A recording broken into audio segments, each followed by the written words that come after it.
Bismillahirrohmanirrohim. Rasululloh sollallohu alayhi vasallamning sunnatlaridan biri bu kiyim kiyishlik. Hurmatli aziz birodar, kiyim kiyishlik bu alohida bu sunnat. Kiyimni birinchi tikkan bu Idris alayhissalom. Alloh subhanahu va taolo Qur'oni Karimda aytadi: "Sa'idu billah, ya bani adama qad anzalna alaykum libasan yuwari sawatikum wa risha." Sadaqallohul azim. Oyatning ma'nosi shuki, ey odamlar, men sizlarga, ya'ni Alloh subhanahu va taolo siz va bizlarga murojaat qilyapti. Bizlarga tushirdi. Nimani? Kiyimni tushirdi. U kiyim insonlar uchun zinat ham bo'lib beradi va ularni avratlarini ham yopib beradi. Aziz birodar, biz kiyim kiyapmiz. Kiyim kiymagan inson yo'q. Lekin o'sha kiyimlarimiz bir necha shartlarga to'g'ri kelsa, bu joiz va mahbub, matlub. Agarda shartlari topilmaydigan bo'lsa, o'sha kiyimlar Alloh saqlasin bizni azobimizga sabab bo'ladi. Chunki Rasululloh sollallohu alayhi vasallam qiyomatni belgilarini aytayotib nima degan? Ariyatun kasiyatun. Kiyimi bor, lekin yalang'och. Nima degani? O'sha shartlar topilmadi. Ba'zilari kiyim kiyapman deb o'ylaydi, lekin avratlari ochilgan. Shuning uchun inshaalloh bugun ikkita masalani aytib o'tamiz. Kiyimni farz miqdori qanchalik va sunnat darajasi qanday bo'ladi?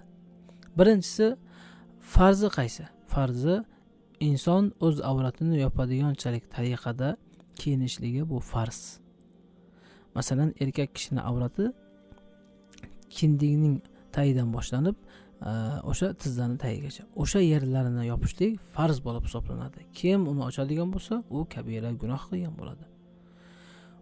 Avratini ochishlik ham, birovning avratiga qarashlik ham shariatimizda mamnu, kabira gunohlardan bo'lib hisoblanadi. Endi sunnat tariqasida kiyinishlik. Sunnat tariqada kiyinishning bir necha yo'llari bor. Birinchisida uning rangida. Eng ulamolarimiz aytadi, eng yaxshisi inson qo'lidan kelsa oq kiyingani yaxshi. Payg'ambarimiz sollallohu alayhi vasallam oq kiyinganni yoqtirardi. Shuning uchun oq kiyingan yaxshi. Bo'lmasa qora yoki ko'k va boshqa ranglar. Albatta, sap-sariq bilan qizil bu joiz emas. Keyingi masala kiyimning uzun qisqaligi. Kiyimning uzunligi, yengining uzunligi o'sha bilagiga yetib tursa kifoya qilinadi. Undan o'tib ketadigan bo'lsa ham yaxshi emas. Juda qisqa qilib kiyinib oladigan bo'lsa, bu ham yaxshi emas.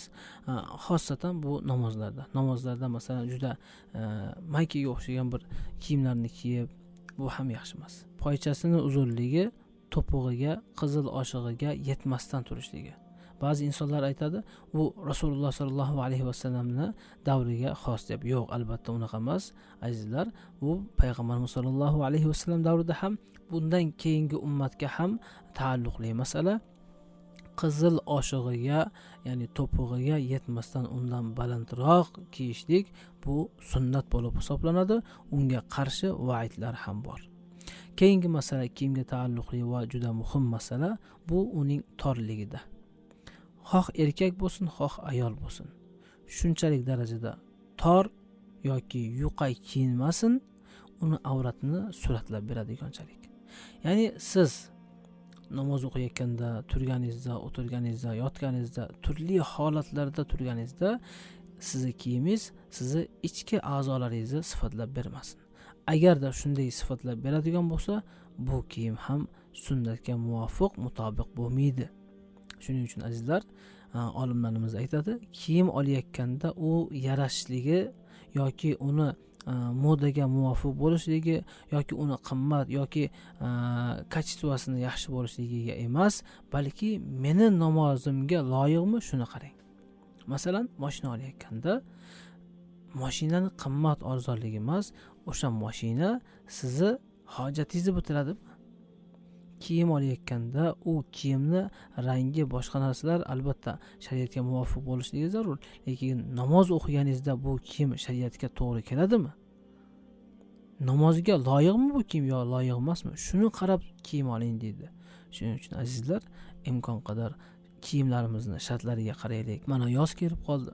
Ba'zi insonlar issiq bo'lyapti deb avratlarini ochib oladi yoki ijtimoiy bir banyalarga borgan vaqtlarida juda bir xunuk holatlar bo'ladi. Bu Alloh saqlasin. Payg'ambarimiz sollallohu alayhi vasallam aytadilar: "La'anallohu an-nazira wal manzura ilayhi." Avratini ko'rsatgan va boshqa birovning avratiga qaraganlarga Allohning la'nati bo'lsin degan. Allohning la'natiga qolib qolmaylik. Alloh taolo barchalarimizga shariatga muvofiq yashashga imkoniyat bersin.